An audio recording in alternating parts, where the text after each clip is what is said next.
People, I find, are often accepting and understanding of new homes being built, if done in a thoughtful and considered way. What they are not willing to accept is development pushing local residents out of the catchment for schools, it becoming impossible for them to see their GP, their homes starting to flood regularly, and no longer being able to get a seat on the train on the way to work. In my constituency, we are facing huge amounts of development with an absolutely ridiculous doubling of housing targets, all whilst London's target comes down. And unfortunately, I see no signs of adequate investment into our local public transport to accompany this ludicrous target. As honourable members will be aware, the government's draft revised national planning policy framework is heavily tilted towards encouraging development around stations.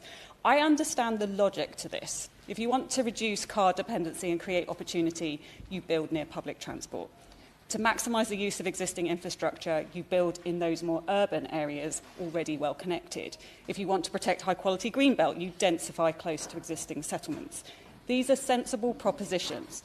But the NPPF, as written, is currently too broad brush and doesn't discern between those bits of land close to stations that fit with these objectives and those which don't. Take, by way of example, Kingswood station in my constituency. There is much land nearby that is high-quality greenbelt, yet the train service is far from ideal, there is no timetabled bus service, and there are plentiful other brownfield sites, and indeed greenfield sites, that would be much better to build on first. Again, I recognise the good intentions behind this change and indeed support looking at land close to train stations first, but additional parameters are required to act as an appropriate filter and protect villages like Kingswood.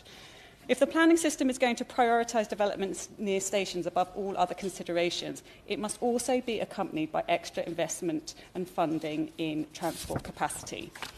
If the infrastructure is not there or not credibly planned, the answer should be no. This approach would enable growth at genuinely suitable hubs while protecting small villages.